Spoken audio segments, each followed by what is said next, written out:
Hello friends, welcome to the Sandhya study daily current affairs video में आपका स्वागत है। आज है 30 मार्च 2026। तो आज के जितने भी महत्वपूर्ण करंट अफेयर्स बनते हैं उनका विश्लेषण कर लेते हैं। तो आज का प्रश्न है, प्रतिवर्ष किस दिन भगत सिंह, सुखदेव, राजगुरु की स्मृति में शहीद दिवस मनाया जाता है? तो इस प्रश्न का सही जवाब है ऑप्शन डी। इस प्रश्न का सही जवाब ऑप्शन डी 23 मार्च को। ऐतिहासिक संदर्भ, 23 मार्च 1931 को लाहौर षड्यंत्र केस में भगत सिंह, सुखदेव, राजगुरु को फांसी दी गई थी। उद्देश्य, यह दिन इन क्रांतिकारियों के सर्वोच्च बलिदान और भारत की स्वतंत्रता में उनके योगदान को सम्मानित करने के लिए मनाया जाता है। सांस्कृतिक महत्व, इसे पूरे भारत में शहीद दिवस या सर्वोदय दिवस के रूप में श्रद्धा पूर्वक याद किया जाता है। अन्य जानकारी, ध्यान रहे कि 30 जनवरी महात्मा गांधी की पुण्यतिथि को भी राष्ट्रीय स्तर पर शहीद दिवस मनाया जाता है। नेक्स्ट क्वेश्चन है, फुटबॉल के इतिहास में 900 गोल करने वाले दूसरे खिलाड़ी कौन बन गए हैं? तो इस प्रश्न का सही जवाब है ऑप्शन सी, लियोनेल मेसी। ऐतिहासिक उपलब्धि, अर्जेंटीना के लियोनेल मेसी आधिकारिक मैचों में गोल करने वाले दुनिया के दूसरे खिलाड़ी बन गए हैं। शीर्ष स्थान, पुर्तगाल के क्रिस्टियानो रोनाल्डो फुटबॉल इतिहास में 900 गोल का आंकड़ा छूने वाले पहले खिलाड़ी हैं। कैरियर रिकॉर्ड, मेसी ने यह मुकाम बार्सिलोना, PSG, इंटर मियामी और अपनी राष्ट्रीय टीम के लिए खेलते हुए हासिल किया। प्रमुख तथ्य, मेसी के नाम सर्वाधिक 8 बार बैलन डी और खिताब जीतने का भी विश्व रिकॉर्ड है। नेक्स्ट क्वेश्चन है, विश्व की 7 ज्वालामुखी चोटियों पर सबसे कम समय में चढ़ाई करने का रिकॉर्ड किसने बनाया है? तो इस प्रश्न का सही जवाब ऑप्शन डी है। इस प्रश्न का सही जवाब ऑप्शन डी, भूपत राजू अनमिस वर्मा ने। विश्व रिकॉर्ड, आंध्र प्रदेश के पर्वतारोही अनमिस वर्मा ने 7 महाद्वीपों की सबसे ऊंची 7 ज्वालामुखी चोटियों पर सबसे तेज चढ़ाई का रिकॉर्ड बनाया है। उपलब्धि, उन्होंने यह गौरवशाली उपलब्धि मात्र 103 दिनों में हासिल की, जो एक नया विश्व रिकॉर्ड है। चुनौती, इसमें ओजोस डेल सालाडो दक्षिण अफ्रीका और माउंट सिडली अंटार्कटिका जैसी कठिन चोटियां शामिल हैं। सांस्कृतिक गर्व, इस उपलब्धि के साथ वह 7 ज्वालामुखी शिखर फतह करने वाले चुनिंदा भारतीयों में से शामिल हो गए हैं। नेक्स्ट क्वेश्चन है, केंद्रीय नागरिक उड्डयन मंत्री किंजरपुर राम मोहन नायडू ने हाल ही में किस राज्य में फेयर से फुर्सत योजना का शुभारंभ किया? इस प्रश्न का सही जवाब ऑप्शन डी है। इस प्रश्न का सही जवाब ऑप्शन डी, पश्चिम बंगाल। शुभारंभ स्थल, केंद्रीय नागरिक उड्डयन मंत्री ने पश्चिम बंगाल की बागडोगरा सिलीगुड़ी से इस योजना की शुरुआत की है। उद्देश्य, फेयर से फुर्सत का लक्ष्य यात्रियों को हवाई किराए पर विशेष छूट प्रदान कर पर्यटन को बढ़ावा देना है। क्षेत्रीय कनेक्टिविटी, यह पहल उड़ान योजना के तहत क्षेत्रीय हवाई संपर्क को और अधिक किफायती बनाने पर केंद्रित है। प्रमुख तथ्य, इस योजना से मध्यम वर्गीय परिवारों के लिए हवाई यात्रा को सुलभ बनाने और पर्यटन आधारित अर्थव्यवस्था को गति देने का प्रयास करेगा। नेक्स्ट क्वेश्चन है, फ्रांस के Legion of Honour commander rank से सम्मानित होने वाले पहले भारतीय राजदूत कौन बन गए हैं? तो इस प्रश्न का सही जवाब है ऑप्शन बी।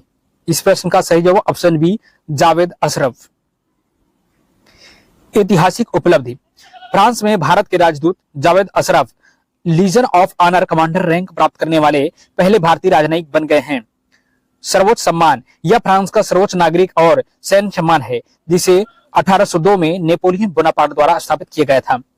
द्विपक्षीय योगदान, उन्हें यह सम्मान भारत और फ्रांस के रणनीतिक संबंधों को नई ऊंचाइयों पर ले जाने में उनके विशेष योगदान के लिए दिया गया है। महत्व, यह सम्मान दोनों देशों के बीच मजबूत कूटनीतिक और रक्षा संबंधों जैसे राफेल डील की प्रगाढ़ता को दर्शाता है। नेक्स्ट क्वेश्चन है, 22 मार्च 2026 को किस राज्य ने अपना 114वां स्थापना दिवस मनाया? तो इस प्रश्न का सही जवाब है ऑप्शन डी, बिहार। स्थापना दिवस, स्थापना यानी कि 22 मार्च 1912 को बिहार को बंगाल प्रेसिडेंसी से अलग कर एक स्वतंत्र राज्य बनाया गया था। ऐतिहासिक संदर्भ, इसी दिन की स्मृति में हर साल बिहार दिवस का आयोजन धूमधाम से किया जाता है। वर्ष 2026 की थीम, 114वें स्थापना दिवस पर राज्य की सांस्कृतिक विरासत और विकसित बिहार के संकल्प पर बल दिया गया। महत्व, यह दिन बिहारी अस्मिता, गौरव और राज्य के समावेशी विकास की दिशा में की गई प्रगति का प्रतीक है। नेक्स्ट क्वेश्चन है, भारत का पहला liquefied petroleum gas LPG automated teller machine ATM कहां लॉन्च किया गया? इस प्रश्न का सही जवाब है ऑप्शन बी। इस प्रश्न का सही जवाब ऑप्शन बी, भोपाल में लॉन्च किया गया। ऐतिहासिक शुरुआत, भारत का पहला एलपीजी एटीएम मध्य प्रदेश की राजधानी भोपाल में स्थापित किया गया। सुविधा, यह मशीन उपभोक्ताओं को 24/7 यानी कि 24 घंटे लगातार छोटे एलपीजी सिलेंडर जैसे 2 किग्रा और 5 किग्रा तुरंत उपलब्ध कराने की सुविधा देती है।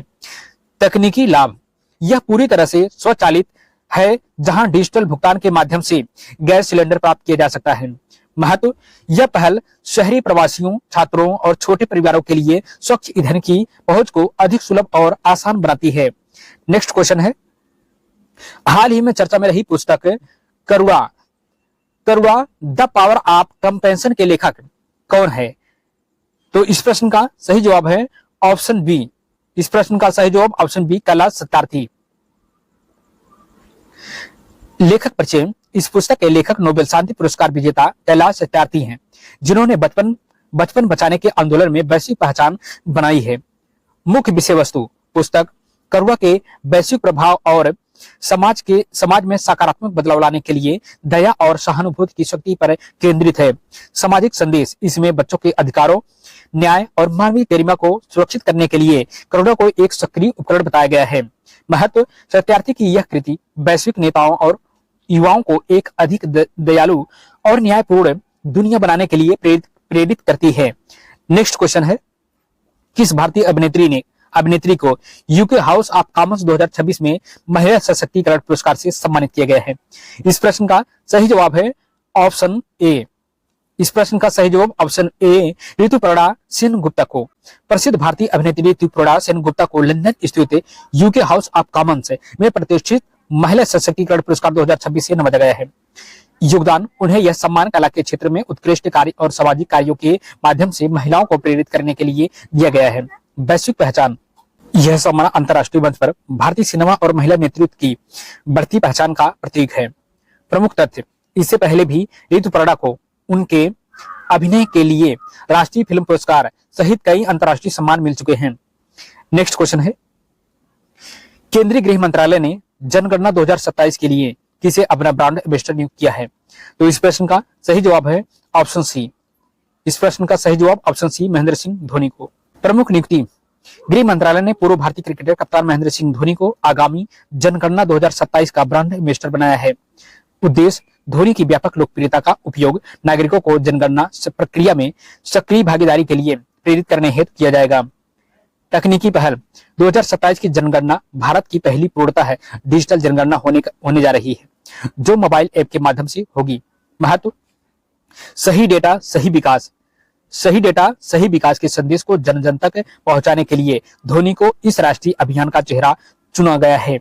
नेक्स्ट क्वेश्चन है, वर्ष 2024-25 के लिए भारत का शीर्ष कपड़ा निर्यातक राज्य कौन बना है? इस प्रश्न का सही जवाब है ऑप्शन डी। इस प्रश्न का सही जवाब ऑप्शन डी, महाराष्ट्र। शीर्ष स्थान, वित्त वर्ष 2024-25 के आंकड़ों के अनुसार महाराष्ट्र भारत का सबसे बड़ा कपड़ा निर्यातक टॉप टेक्सटाइल एक्सपोर्टर राज्य बनकर उभरा है। प्रतिस्पर्धा, महाराष्ट्र ने इस मामले में तमिलनाडु और गुजरात जैसे पारंपरिक कपड़ा केंद्रों को पीछे छोड़ दिया है।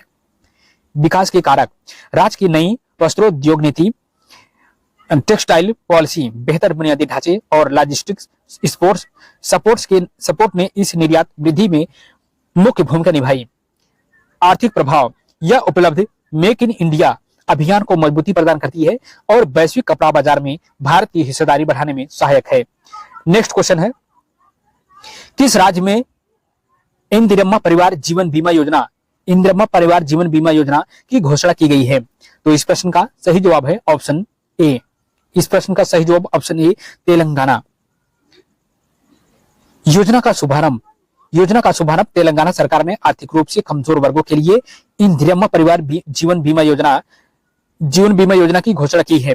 उद्देश्य, इस योजना का मुख्य लक्ष्य भारत के राज्य के गरीब परिवारों को वित्तीय सुरक्षा और जीवन बीमा कवर प्रदान करना है। कवरेज, परिवार के मुख्य कमाऊ सदस्य की मृत्यु की स्थिति में यह योजना आश्रितों को एक मुफ्त सहायता राशि प्रदान करती है। सामाजिक सुरक्षा, यह पहल राज्य सरकार की अभय हस्तम गारंटी का हिस्सा है, जो समावेशी विकास और गरीबी उन्मूलन पर केंद्रित है। नेक्स्ट क्वेश्चन है, प्रसिद्ध चापचरकुंड उत्सव किस राज्य में मनाया गया है? तो इस प्रश्न का सही जवाब है ऑप्शन बी। इस प्रश्न का सही जवाब ऑप्शन बी, मिजोरम। सांस्कृतिक महत्व चापचरकूट मिजोरम का सबसे बड़ा और सबसे महत्वपूर्ण सांस्कृतिक और वसंत उत्सव है। समय और आयोजन, यह उत्सव हर साल मार्च के महीने में झूम खेती के कठिन कार्य के पूरा होने के बाद मनाया जाता है। प्रमुख आकर्षण, इस दौरान मिजो समुदाय द्वारा प्रसिद्ध चिराव नृत्य या बांस नृत्य किया जाता है।